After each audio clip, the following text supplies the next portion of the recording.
Hello, welcome back to my channel. I am Nini and this channel is a bit of everything. And today I'm going to talk about Diogo Jota. Yes, I'm from Portugal, yes, and I'm a football fan. And of course that I'm very sad. So first of all, let me offer my sincerest condolences to Diogo Jota family and Liverpool fans. I'm a huge Liverpool fan. I've been to Liverpool last year and I'm very sad with this news because I've been to Liverpool, I'm a Liverpool fan, and I'm from Diogo Jota's hometown.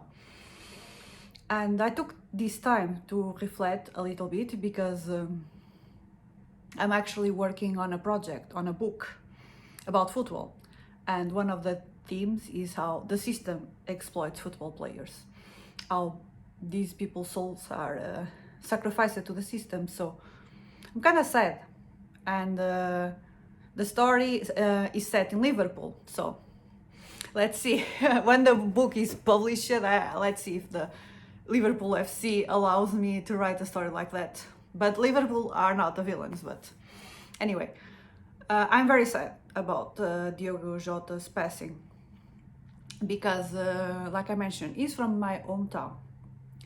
And I've always heard that he was like super nice. His family is nice, his girlfriend, now wife, now widow, sadly, that they were all nice. They were from this little town, Gondomar, where I used to go on hikes and everything. I went there to get a cat in Gondomar specifically. And so I had like a love for Gondomar. And so basically, what I want to say with this is Diogo Jota. I was always very impressed by his aura, energy, very like humble and childlike, and there was not a trace of darkness on him, like Messi, like. But Diogo Jota was a bit more grounded to this earthly plane than Messi. And so, okay, don't cancel me, but what I've heard about Diogo Jota many years ago, when he was still on Porto, was like from, okay, people on my surroundings associated with football and whatnot, they used to say, Diogo Jota is brilliant, but he needs to work harder because he's a bit lazy. He'd rather spend his evenings playing FIFA than playing football. And the truth is, Diogo Jota is a gamer. He always loved to play FIFA, and he has a esports org, and he invested a lot of FIFA time on his career as a player and as an investor. So basically, he sponsored players. He created his own org. He took many kids from Portugal and gave them financial means to advance on their FIFA careers. And he was a very beloved figure of our esports community. I also wanted to work on his org, Luna Esports, so I'm not sure what is going to happen to them. Shout out to Luna Sports if someone is watching, because I know people who work there, and it's very sad. But again, don't cancel me. I always admired Diogo Jota because he seemed like a chill guy compared to Ronaldo, that is a diva, very try hard. Diogo Jota was the opposite. He seemed to be on the flow. Even as a player, even his way of playing was like appearing in the right time, was like being there for his colleagues. He didn't need to shine, he didn't need to shout. His presence was felt. Even the way he played, was an incredible teammate. He made passes, he didn't want to shine alone. And it seemed to me that he was kind of a people pleaser. He wanted to please. He was a good guy who wanted to please. He was a good son, a good teammate, a good everything, a good husband. He was with the same girl, Ruth, for like since high school. They met in high school. It's like it's for me, it's bigger than Antonella and Messi's love story. Like Antonella got nothing on Ruth Cardoso from Gondomar. So I was shocked because the way he died is like the doctors told him to drive. And I think it's strange that the doctors told him to drive in the middle of the night just like that.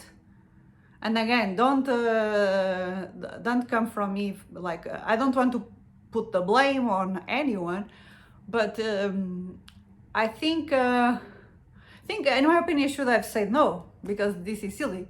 If he was a diva like Ronaldo, like, no, please bring me a jet like with golden seats for me to return to Liverpool. And what I'm like thinking about now is like in life we need to be a bit of a diva to protect our assets and energy.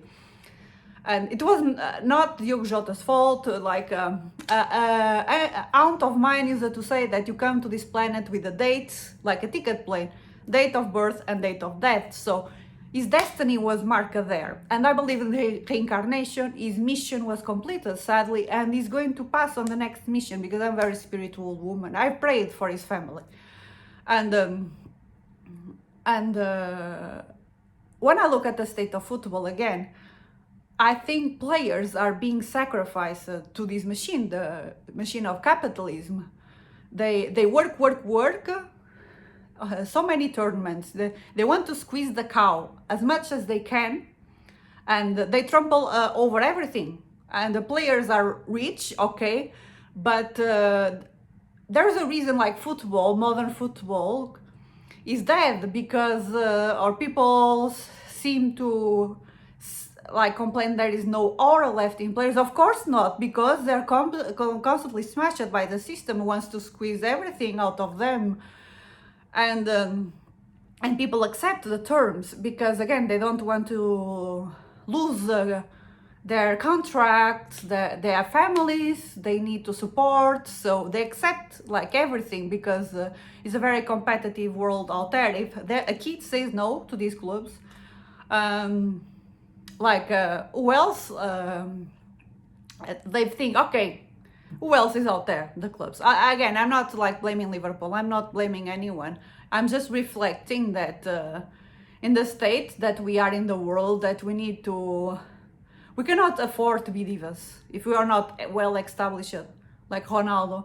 Even me as a graphic designer slash social media slash community manager slash marketing, I'm afraid of saying no. The biggest lesson in these past years is to be a little bit of the diva and learn how to say yes and no and filter what I want, or I'm not blaming anyone. Again, I'm not blaming Diogo Jota and Liverpool, but I'm thinking like, wow, these days life is crazy, and players are being sacrificed for our entertainment. Is like a modern Colosseum of Rome that we want to see blood, we want to see spectacle. Well, again, I'm a huge football fan, and in the end, I'm very sad that Diogo Jota, which was an incredible good man, good kid, was died like this.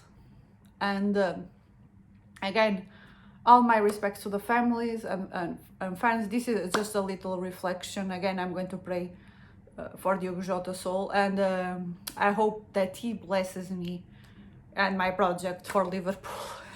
I hope he now on the other world. Again, Diogo, please don't get mad at me. I didn't blame you, please. I'm just saying, life happens. I go on 1,000 adventures myself, going God knows where. I'm here in the middle of Dubai. I took many risks in life. I took many dangerous night road trips. I took a bus from Brazil to Argentina for 50 hours, and I thought I was going to die in the middle of that journey because the driver was driving very fast. I thought I was going to die. So I don't blame anyone, because imagine if we don't take risks, we don't go anywhere. Like, we don't know when it's like our date of death, so why just live life in fear? I think I ask for protection all the time from my spirit guides, guardian angels, for everything that I do in life to keep me safe. But I have like a date to die as well, so I cannot escape that. No one can, unless Brian Johnson, I guess. Okay, this was my little reflection. I hope you enjoyed, and don't forget to like and subscribe. See ya. Bye.